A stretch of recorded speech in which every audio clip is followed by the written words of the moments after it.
Hola, ¿qué tal? Buenas noches, buenas tardes, buenos días, dependiendo de dónde nos estén visitando. Bienvenidos al seminario en línea de diabetes de la red Steno, Arjus y Latinoamérica. El día de hoy contamos con el doctor Víctor Villalobos Daniel. Víctor tiene un doctorado en salud pública por la Universidad de California en Berkeley y él ha trabajado para diferentes organizaciones como la OMS, el CDC en Estados Unidos y también ha asesorado a varios gobiernos de las Américas en materia de políticas de salud. Es cofundador del Registro Internacional de Remisión de Diabetes y actualmente está cursando una estancia académica en el Instituto Nacional de Salud Pública en México. Y Víctor nos va a hablar sobre un tema que es controversial, y como lo plantea en su título es, ¿puede América Latina implementar un programa de remisión de diabetes a nivel regional? Víctor, el micrófono es todo tuyo. Adelante con tu presentación. Muchas gracias por acompañarnos. Pues muchas gracias, como dijo Omar, esta presentación va a abordar el tema de remisión de diabetes, pero con un giro hacia si es posible implementar un programa no solo a nivel nacional, sino a nivel regional, ¿no? ¿Qué es lo que se requeriría para que esto ocurriera? Como vamos a ver, la evidencia científica es clara de que es factible implementarlo en primer nivel de atención, pero de allí a que sea algo escalable, ¿verdad? Dista todavía un trecho. Esta presentación se basa en parte en mi tesis doctoral en Berkeley y en mi experiencia trabajando con la OMS en la Oficina para las Américas. Bueno, brevemente acerca de mí. Tengo estudios en psicología, nutrición y salud pública. Este, Mi tesis doctoral se enfocó en cómo mejorar los métodos para diseñar intervenciones. Por eso es que este tema de cómo diseñar un plan de implementación regional cae en esta área, ¿no? de la tesis doctoral. He trabajado en los Centros para el Control de Enfermedades de Estados Unidos y el equivalente en México, el CDC. Y también he trabajado con la Organización Panamericana de la Salud y otras universidades. En cuanto a la diabetes, pues puedo decir que tengo experiencia como paciente, cuidador y diagnosticador de diabetes. Este es el índice de la presentación. Como pueden ver, entramos primero a una definición y unos antecedentes de fisiología para después ir al punto de cómo se logra implementar un paquete o un plan regional, ¿no? ¿Cuáles son los elementos? El A, B, C que vemos ahí en el punto 7, los elementos que se requieren para que esto ocurra. Y finalmente, quizá el punto más interesante es cuáles son los tiempos internacionales para que esto ocurra, ¿no? Muchas veces tenemos avances, bien sea farmacológicos o de otro tipo de terapias, y vemos que a nivel internacional los estándares cambian más lentamente. Vamos a revisar un poquito cómo ocurre esto.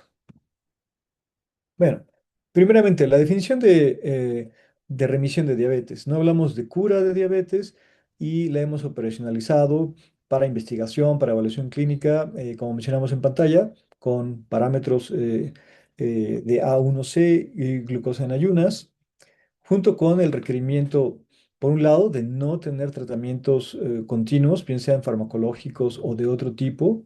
Hay dispositivos, ¿no?, que podrían ayudar a la persona a mantener la normoglicemia por al menos 4 meses. Esa es la definición de la American Diabetes Association del 2021. Anteriormente se hablaba de un año y también anteriormente se hablaba de una cura operacional, es decir, un estatus donde la normoglicemia se ha mantenido de manera autónoma tanto tiempo que para fines del servicio de salud se podría considerar como una persona que ya no requiere la atención y los cuidados de alguien que ha sido diagnosticado por diabetes, dado que ya lleva más de 60 meses manteniendo la glicemia sin requerimientos, ¿no?, de terapias farmacológicas o de otro tipo. Ahora bien, y este es un punto muy importante, cuando uno revisa la literatura, ¿no?, por ejemplo, del grupo del doctor Taylor en Newcastle, esto no se discute mucho. Pero es muy importante mencionar que la normoglicemia se puede alcanzar a lo largo de un espacio tridimensional, donde tenemos primero, en este espacio de 2 dimensiones, el nivel de sensibilidad a la insulina de la persona, tanto en hígado como en tejido muscular, y la secreción de insulina que tiene la persona. Así puede haber una persona, si ven mi cursor, ¿verdad? Cuando lo muevo, si ven una persona que tenga un nivel muy elevado de sensibilidad a la insulina, sí, perdón, de secreción de la insulina y un nivel muy bajo de sensibilidad a la insulina y se mantenga debajo de lo que sería el umbral de, de diagnóstico de diabetes. Por ejemplo, que le diéramos una prueba de glucosa, ¿no? Una prueba oral de glucosa y a las 2 horas viéramos que sus niveles están normales, este, versus otra persona, quizás un IMC pequeño, no sé, una persona delgada, que tenga altísima sensibilidad a la insulina y una baja secreción, e igualmente pasa todos los tests de normoglicemia, ¿no? De diagnóstico. Otra forma de lograr esta normoglicemia sería apoyando a la persona, ¿verdad? Con fármacos o insulina para mejorar la secreción o mejorar su sensibilidad a la insulina de una forma externa. Ahora bien, la otra forma podría ser que el umbral, la carga de carbohidratos de la persona se reduce, ¿verdad? Y entonces, si bien no tolera consumir 70 a 100 gramos de carbohidratos, sí logra consumir 50 y mantener normoglicemia, ¿no? Esto es algo que pasa mucho con las dietas bajas en carbohidratos y en este sentido podemos hablar de que la normoglicemia se obtiene de muchas maneras. La definición que tenemos, la común, nos da mucho margen de maniobra. ¿Cómo logras una 1C debajo de 6,5? Puede seguir la persona a dieta baja en carbohidratos y automáticamente comenzar a bajar estos niveles, ¿no? Vamos a pasar a la parte fisiológica porque seguramente eh, estarán pensando, esto no es exactamente lo que pensábamos que iba a ser remisión, pero esta definición nos permite jugar mucho con este aspecto. A mí no me gusta, pero es la que está más en boga, ¿no? Basada en A1C. Eh, Este, vamos ahora sí a pasar ahora que espero que les haya detonado la curiosidad, ¿no? ¿Qué es lo que sería remisión? Entonces, lo que nosotros como clínicos estaríamos queriendo entender por remisión, pues sería más bien que habláramos de una recuperación de la función fisiológica, ¿no? De mantener la glucosa de manera autónoma, los niveles normales de glucosa. Y aquí tenemos un dato muy interesante. El porcentaje de remisión después de un proceso de cirugía bariátrica de diversión biliopancreática observacional fue de más del 95%. Ya tenemos estudios desde hace más de un cuarto de siglo en este sentido y es muy elevado, muy pero muy elevado. En cambio, cuando hacen White Rose es de alrededor del 70%, hay una diferencia. ¿Sí? Cuando se han hecho ensayos clínicos aleatorizados para poder estimar mejor estas incidencias de remisión, encontramos no 70, pero 42%, que siguen siendo muy altos, ¿no? Comandas gástricas es un poco más bajo y la dieta muy baja en calorías, que es el gran avance que hemos tenido en los últimos 15 años en esto, pues alcanzó 44%, pero eran gente sobre todo joven, de diagnóstico reciente y con obesidad. Es decir, personas que estarían en este diagrama que les puse, ¿no? De dos, tres dimensiones considerando carga glicémica, personas que estuvieran en una capacidad muy alta de secreción de insulina, a las cuales se les mejora la sensibilidad a la insulina en hígado y tejido muscular. Bueno, perdón, el último dato. En este ensayo clínico aleatorizado de Newcastle, a los 5 años se mantuvo el 30% en remisión. Es importante para después hablar de la factibilidad de que esto se pueda sostener a lo largo del tiempo. Ahora bien, se han hecho muchos estudios con expedientes clínicos de personas que no seguían un tratamiento para lograr la remisión de diabetes, sino el tratamiento estándar, ¿no? De cuidado de la diabetes con una recomendación de pérdida de peso, ¿no? Para lograr ese control metabólico. Y aquí en pantalla les muestro algunos datos de incidencia y prevalencia, junto con un estimador, un indicador más bien, de qué tanto peso estaba perdiendo esta gente. En Corea, como pueden ver, entre 5 y 10 kilos se asoció con unas altas probabilidades de remisión con respecto a la gente que no tenía esa pérdida de peso. En Escocia se encontró más bien arriba de 5 kilos, no tenía que llegar a 10. En Estados Unidos, en expedientes clínicos de principios del siglo XXI, era de 2,8 personas por cada 1.000, ¿sí? Pero eran personas a las que nunca se les habló de remisión, pero se recomendaba que cambiaran de estilos de vida. En Hong Kong, en unos datos un poco más recientes, de por ahí del año 2010 en adelante, surgió del 7,8 eh, casos por cada 1.000 años persona. En Japón, ahí se encontró, curiosamente, y este es un dato anormal, que era de 10,5, pero de 48 casos por cada 1.000 años persona en las personas que habían perdido 10% de su peso. ¿Sí? En Latinoamérica tenemos un dato que está por publicarse de México de 8,7 casos por cada 1.000 años persona. ¿Sí? Y en este caso, una pérdida de peso del 10% o más se asoció con una razón de momios 4 veces mayor para lograr la remisión. Ahora, tenemos ensayos clínicos. Tenemos el DIRECT, perdón, aquí se adelantó, el estudio DIRECT, donde llegamos a un 44%, como mencionamos antes, con una pérdida entre 10 y 15 kilos. El Look Ahead, que fue a principios de siglo, no buscaba la remisión, pero sí recomendaba una pérdida de peso del 10% y tuvo una prevalencia de 11,5 después del primer año. Bastante respetable.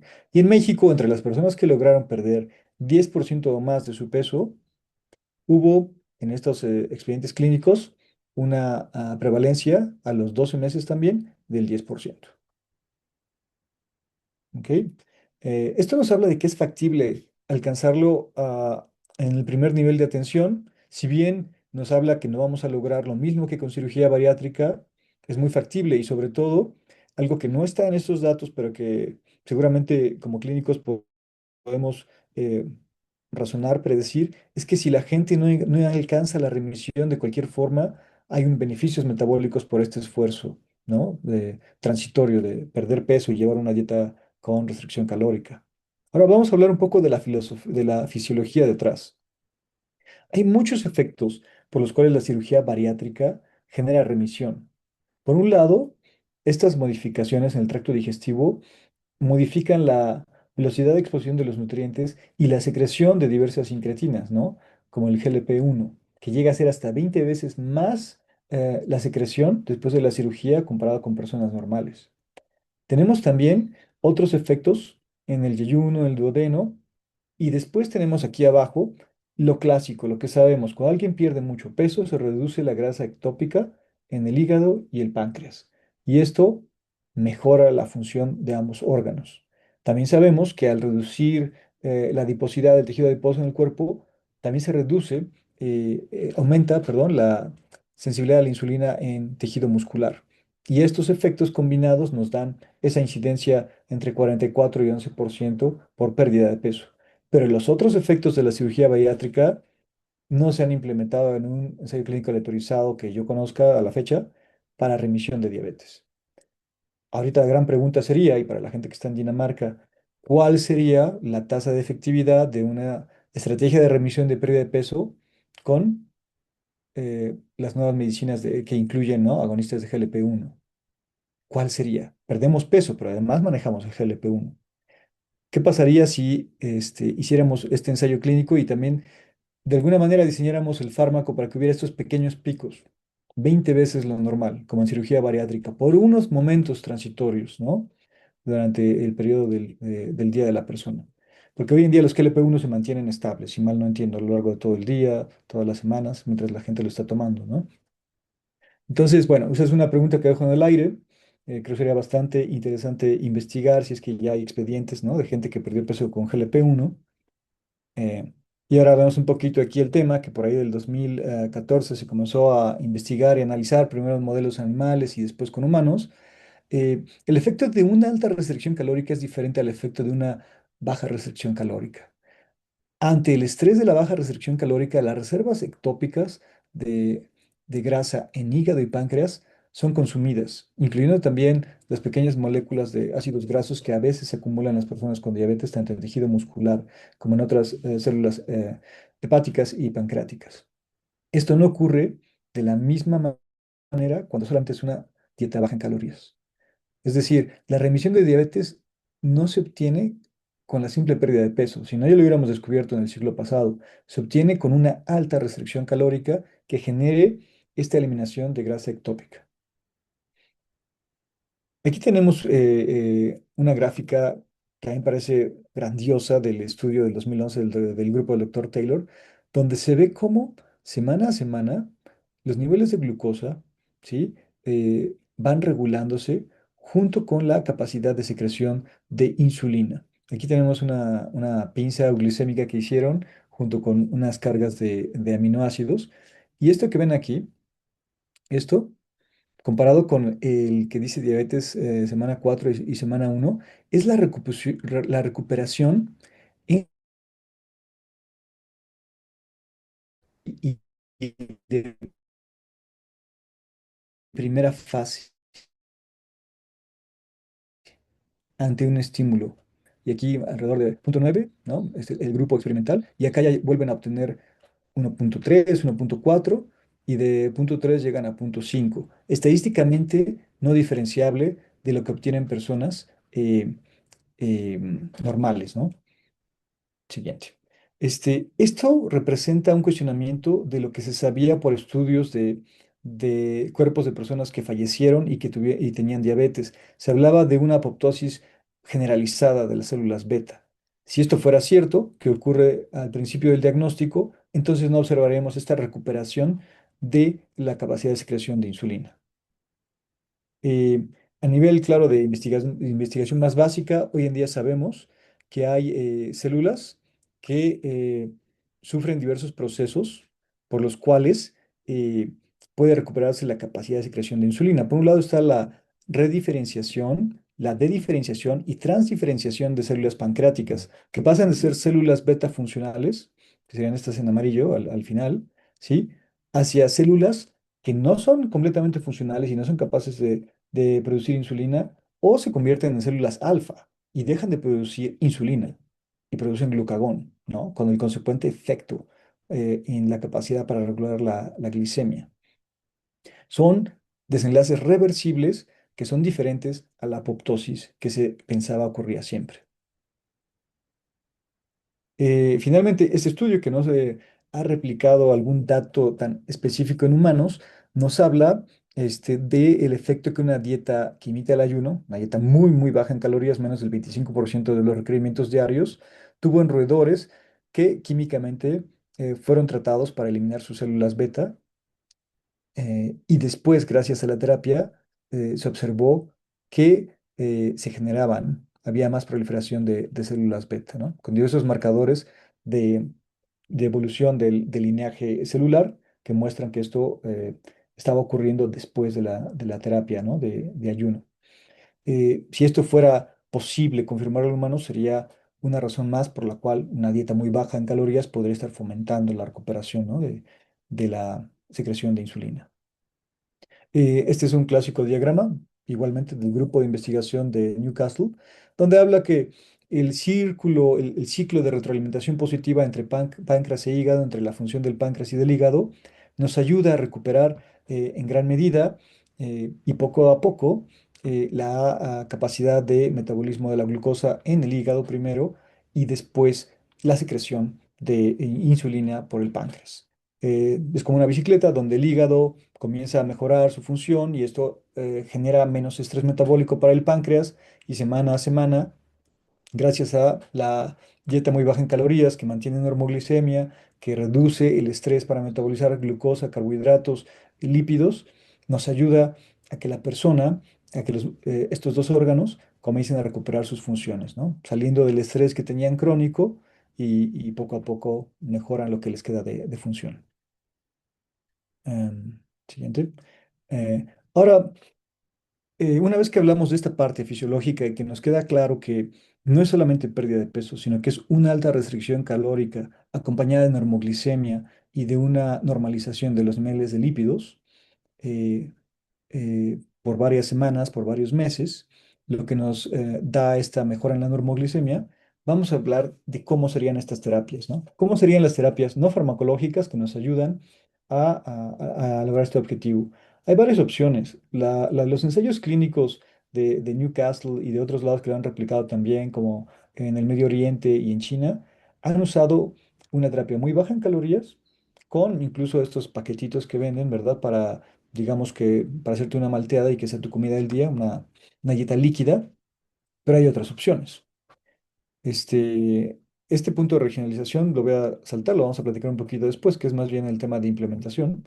Tenemos una dieta que puede ser baja en carbohidratos o cetogénica, con déficit calórico, un régimen que imita el ayuno, como mencionamos, como este en roedores, que es una dieta que no solamente es baja en calorías, porque puede tener una dieta baja en calorías, no sé, de 2000, que fueran las calorías de requerimiento, puede tener 1500, puede tener 1000. La dieta que imita el ayuno les digo que está en 25% o menos, ¿no? Si fueran 2000 el requerimiento, serían 500 calorías o menos.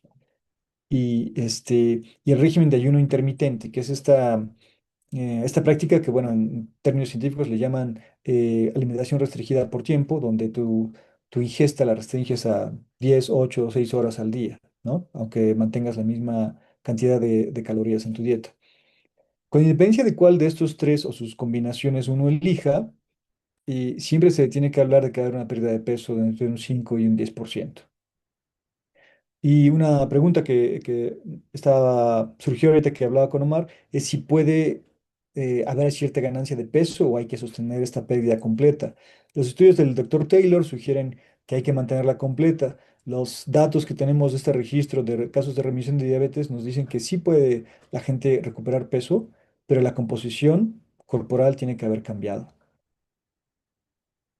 Y bueno, un elemento más es el entrenamiento de alta intensidad de intervalos, que lo reportan muchos de los casos de remisión que hemos em, entrevistado, ¿no? Bien sea de alta intensidad de intervalos, que es como fisiológicamente lo más efectivo, u otro tipo de deportes, pero es importante que la gente haga deporte para esta recomposición corporal.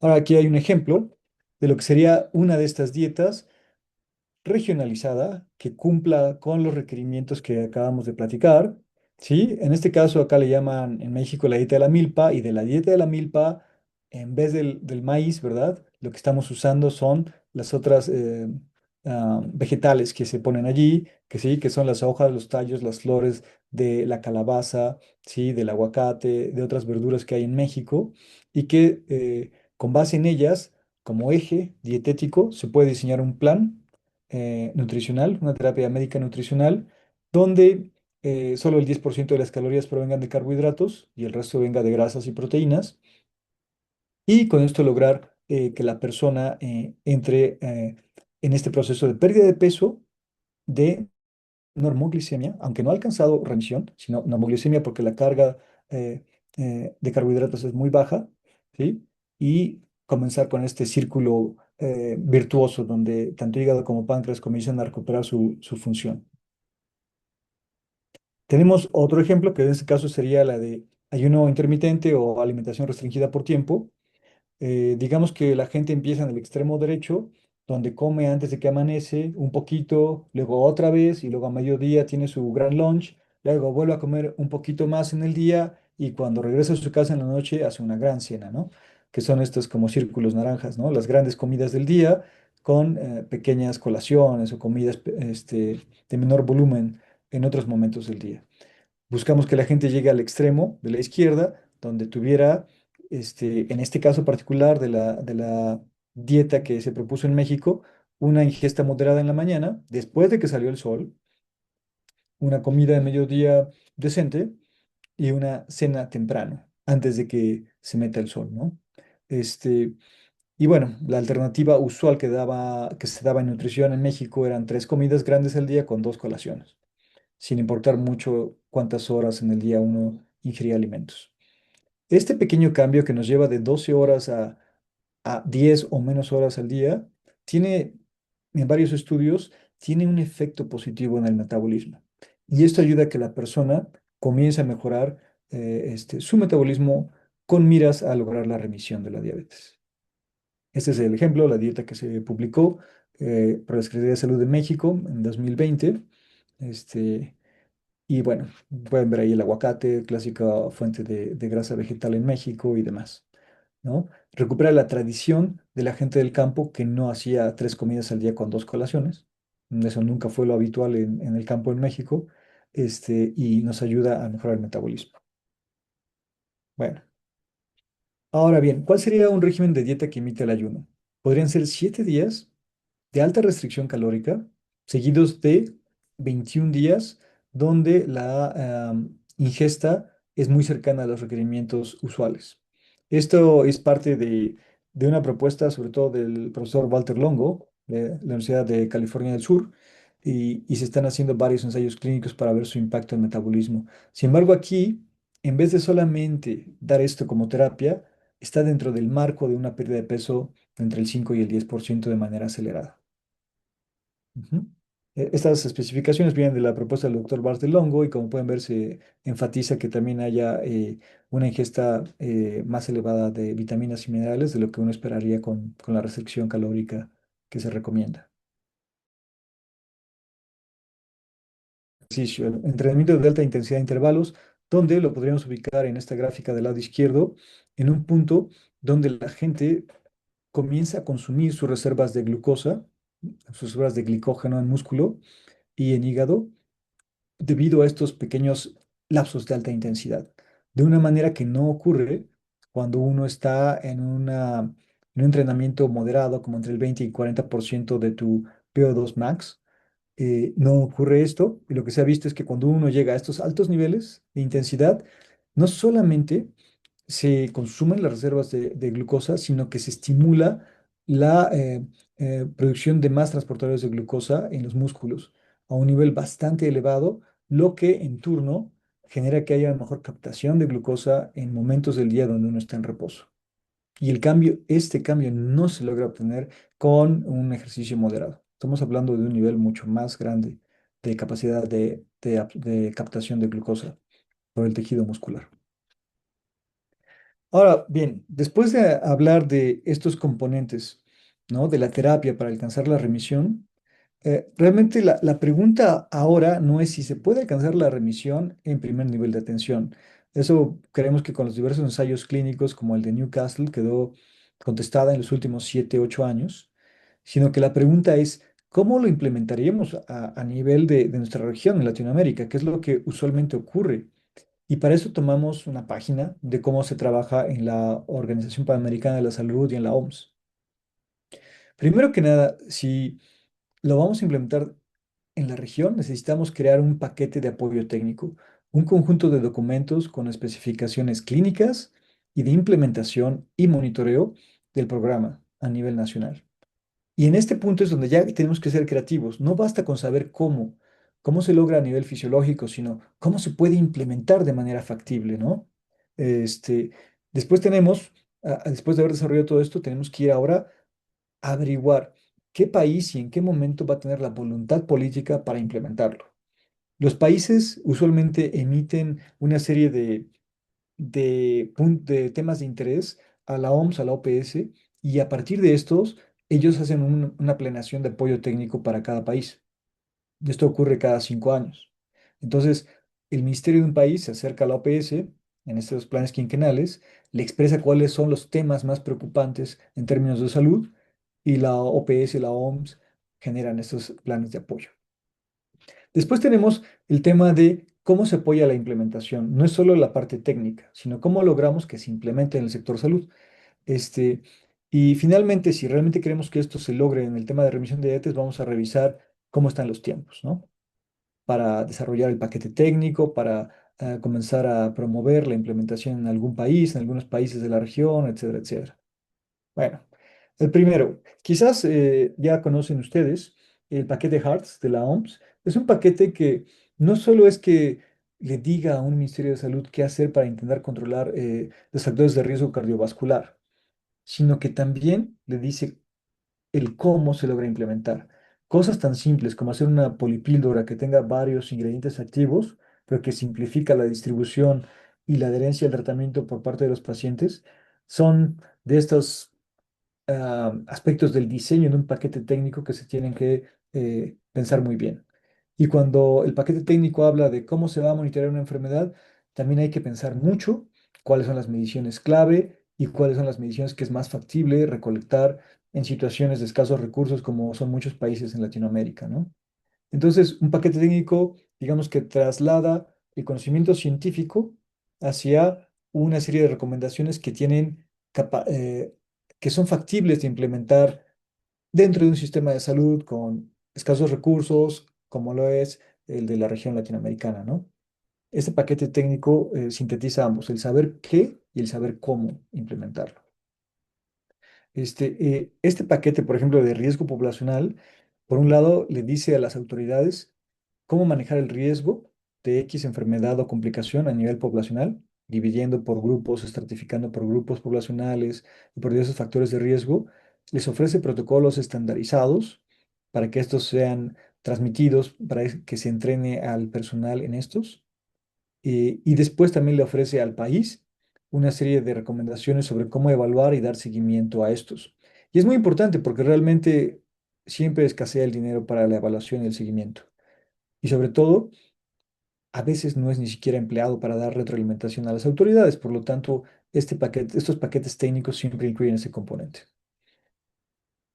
Bueno, esos son los puntos que estaba hablando de implementación y evaluación.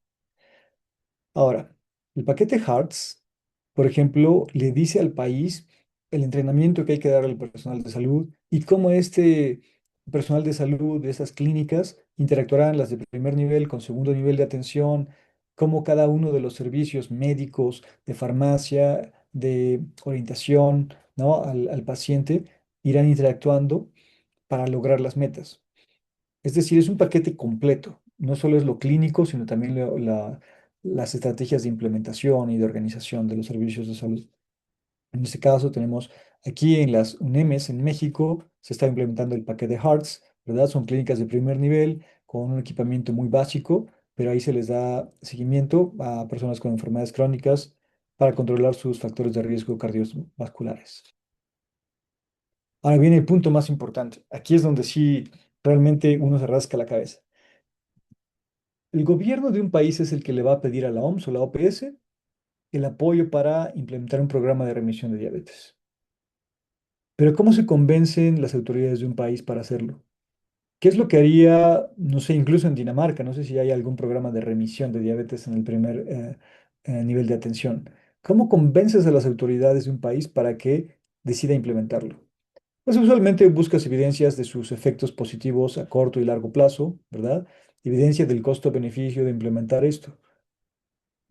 Usualmente ocurriría, digamos que un año antes de que empiece el quinquenio, en una reunión internacional con todos los países miembros de la OPS en Washington, en este auditorio que ven en pantalla, donde ellos expresarían sus intereses, sus preocupaciones y el tipo de apoyo técnico que les interesaría recibir. Y ya después la OPS comienza a planear en su plan quinquenal qué tipo de acciones y qué tipo de paquetes técnicos necesitará ofrecerles a los países.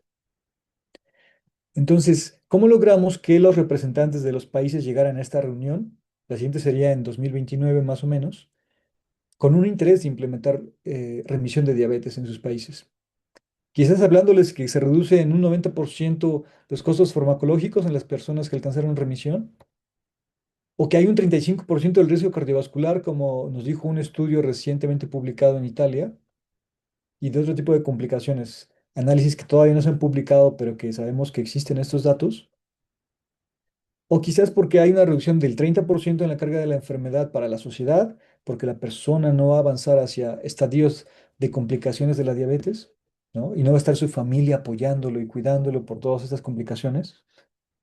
O quizás más bien porque les vamos a devolver la esperanza a los pacientes que hoy en día han recibido un diagnóstico de una enfermedad incurable y que piensan que no hay nada más que hacer, más que sobrellevarla y no hay forma de luchar contra ella.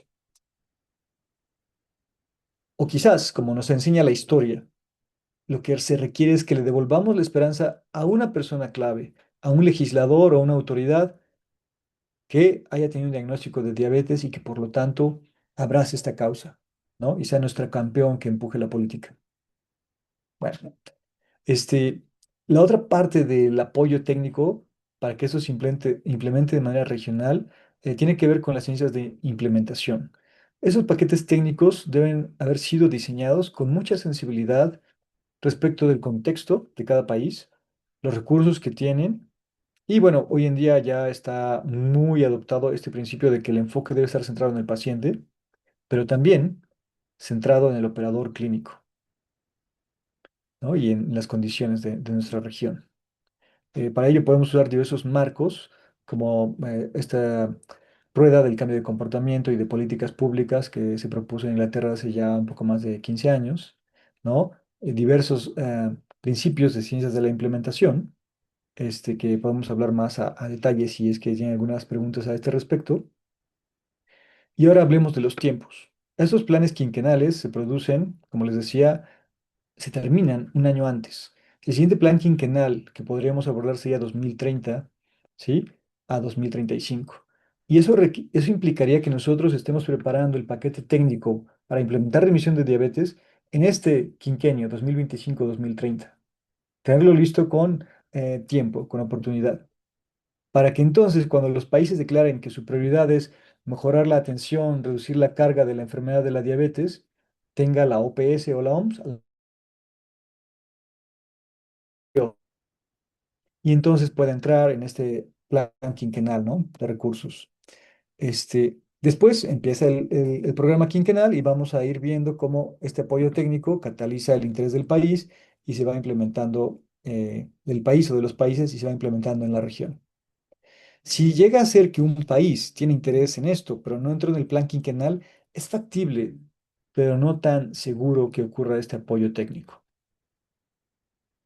Bueno, dado esto, sería nuestra labor de aquellos que estemos interesados en este tema de remisión de diabetes, iniciar los preparativos para desarrollar este plan de apoyo técnico, este paquete de apoyo técnico en estos años y comenzar a promover el consenso en la región de que esto es factible de implementar. Sé que estamos lejos, sé que falta mucho por delante para hacer esto. Al menos un servidor está comprometido a intentar lograr esto, a convocar a los científicos de la región, a presentar iniciativas a los ministerios de salud, a ir formando un grupo, ¿no? de abogacía hacia la remisión de diabetes y intentar hacer algún piloto en este quinquenio para que tengamos evidencia de que es factible. Eh, Suena quizás un poco absurdo, un poco ambicioso, pero como bien decía George Bernard Shaw, la gente sensata se adapta al mundo. Eso es lo más sensato, adaptarse al mundo. Los insensatos quieren que el mundo se adapte a ellos. Por lo tanto, el progreso se debe a los insensatos. Y bueno, quisiera dar mucho las gracias porque esta insensatez me la contagiaron otras personas. Al primer paciente que entrevisté en el registro de casos de remisión de diabetes, que ya falleció, vivió por 11 años en remisión y él fue el primero que dijo, esto tiene que ser a nivel internacional. Tenemos que transmitir el conocimiento que tenemos de esto, de cómo remitir la diabetes. Y otros científicos que han estado a lo largo de este proyecto en algún momento apoyando, generando algunas ideas, el doctor Taylor, a Walter Longo, a Timothy Garvey, en la Universidad de Alabama y muchos otros. Y a un grupo de personas con diabetes tipo 1 que demuestran cada día que todo es posible, aunque tengas un diagnóstico de tipo 1 y nos muestran lo que es posible para una persona si se determina hacerlo. Muchas gracias.